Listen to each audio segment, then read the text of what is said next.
I am an urban explorer along with a group of my friends, whose names I'll be changing for the purpose of the story. As you can imagine, with the pandemic and lockdowns, we haven't gotten to do much during the past year. But after much waiting, finally, the time came when we could get going once again.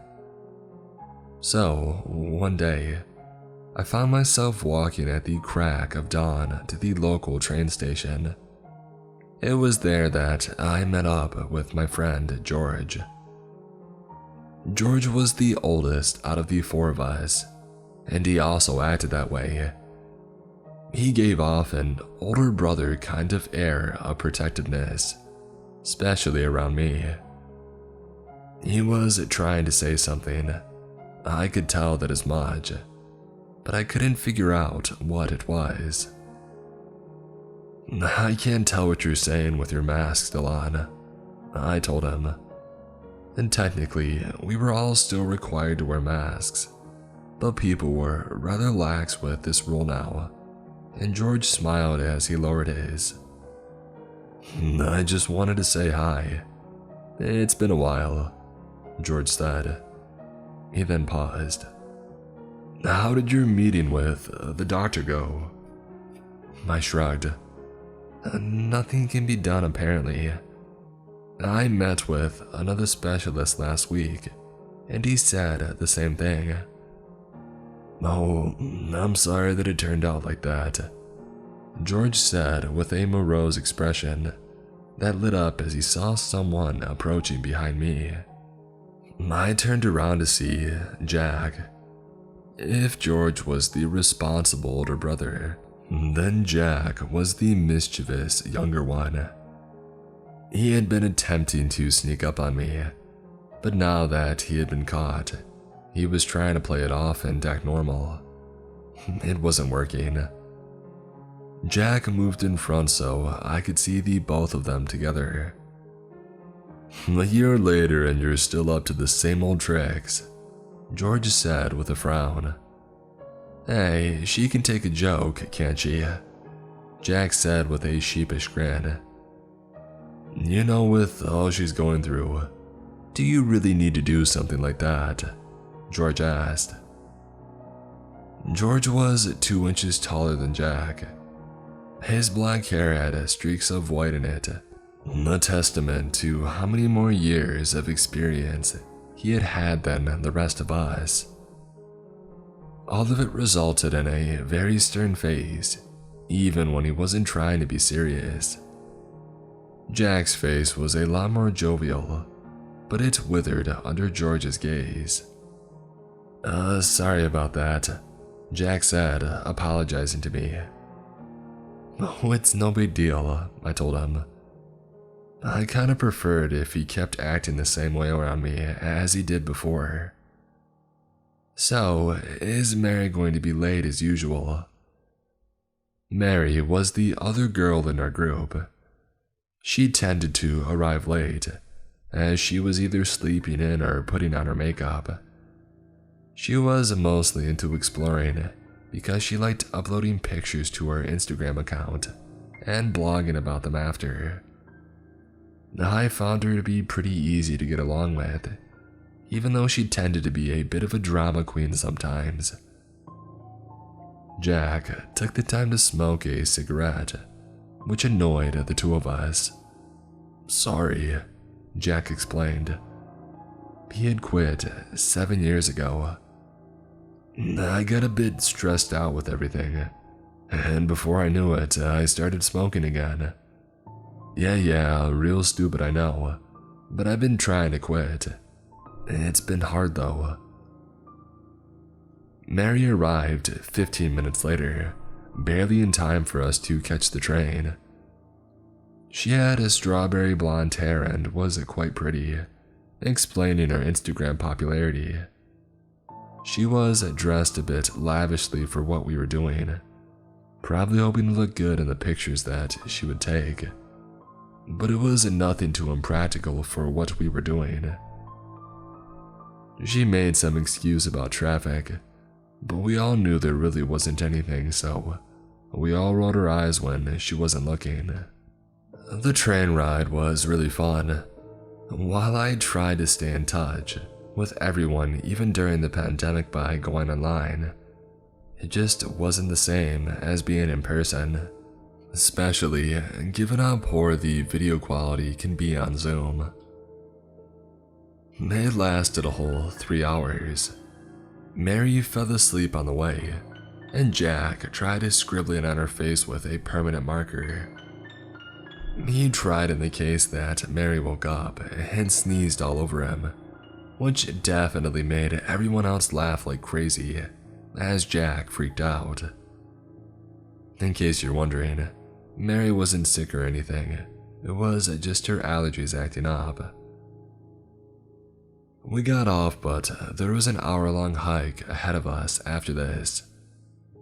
We could have rented a car or a taxi, but George wanted to stretch his legs, and honestly, I couldn't blame him, given how he must have felt all cooped up after all this time.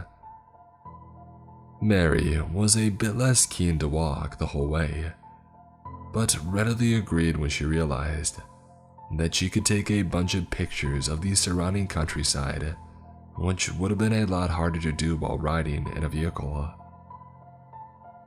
George took a look at the sun and then said, "Let's try to wrap this all up before sunset." He was probably saying so for my sake, but I reassured him that I had a flashlight even if it got dark. The place that we were going to was an old abandoned farmhouse. Part of it had collapsed, but Jack told us that it was safe. That honestly wasn't much of a reassurance, and neither was the story that Jack told us about the place. So yeah, the story goes that a family that lived here all died mysteriously one day, he said. And then a few years later, the family who bought it afterward also died, all within a week of each other. Then there is this story of 2 men who went missing. "Knock it off, Jack," George said. Jack kind of had this habit of telling us that nearly every single place we explored was haunted, usually just to freak Mary out. But he swore that this time that it was real, and that he wasn't making any of it up. We spent some time wandering around the farm, and I have to say that it was quite beautiful. With our outdoor exploring done, and the sun rapidly descending, we then decided to actually go inside. There was nothing overtly creepy about the place, I guess aside from what our minds invented. As it began to get dark, Mary made sure to get as many selfies as she thought that she would need. George made sure that we didn't wander anywhere that could have been dangerous, as always, while Jack goofed off just like he usually did. I mostly spent my time watching the others. I was really just happy that we could hang around like this, just like old times. "Well, I think it's time to get going then," George said. "We could be running out of daylight any minute now." We turned to leave, but as we did, I saw Jack fall to the floor out of the corner of my eye.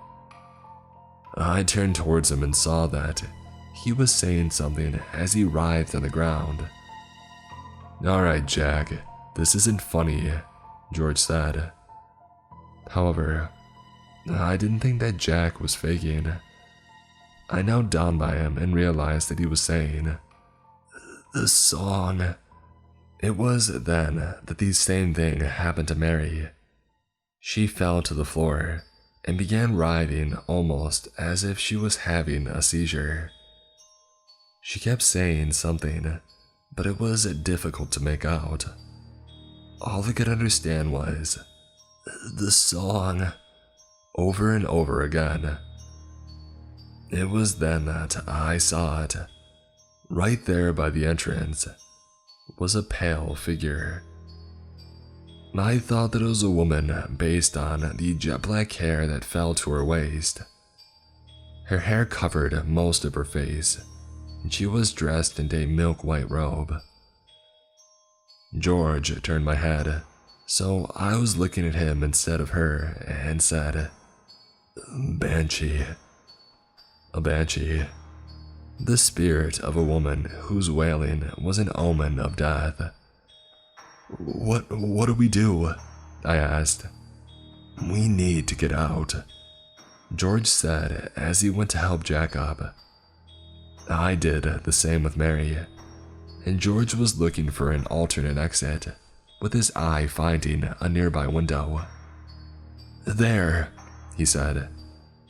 However, the moment that he said so, the figure appeared right there in front of the window to block our escape. I could feel the floorboards vibrating underneath my feet due to what was going on. Now, even George fell to the ground, crying and weeping. To see him, who was always the strongest and most responsible of us, in a state like this nearly made me panic. But something he said, it gave me strength. "You're the only one of us who can stand up to that thing." I looked at the Banshee. I had no idea how to get rid of one, but I had heard that in general, evil entities and especially the undead hated fire. So I took out Jack's lighter and lit a fallen piece of wood, gripping it in my hand as I advanced towards the ethereal creature.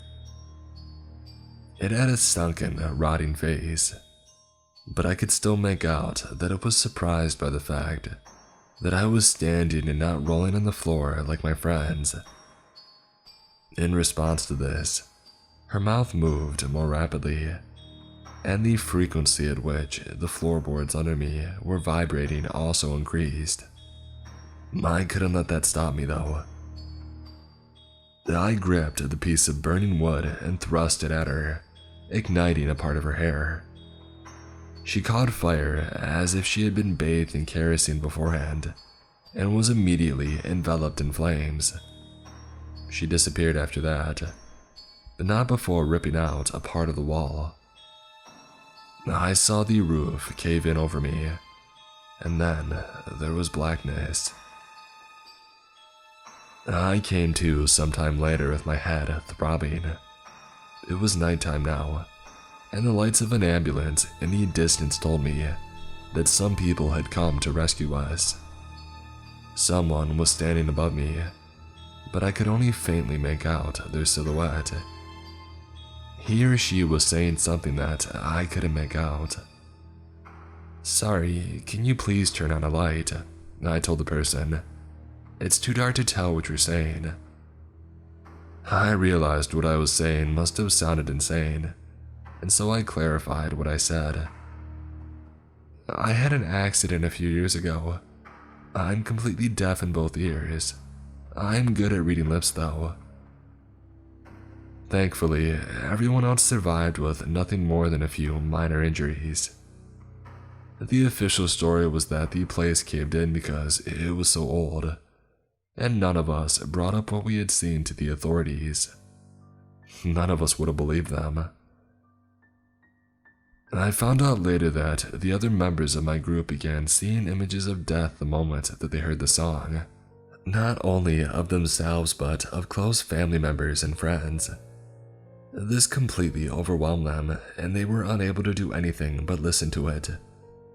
Not only that, but listening to the song was physically painful. Mary described it like having a migraine, but 1,000 times worse. Something she would be familiar with given that she had suffered from them earlier in her life. If they had listened to it for any longer, they all probably would have had something like an aneurysm and died.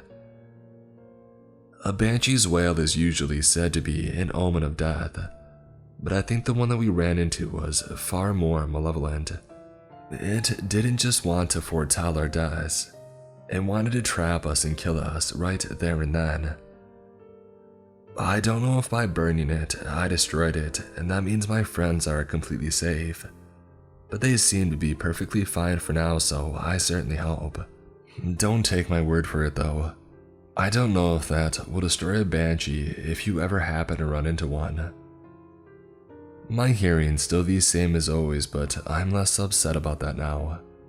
After all, if it weren't for that, none of us would have gotten out of there alive. But I would certainly advise all of you to be careful, especially while exploring abandoned areas.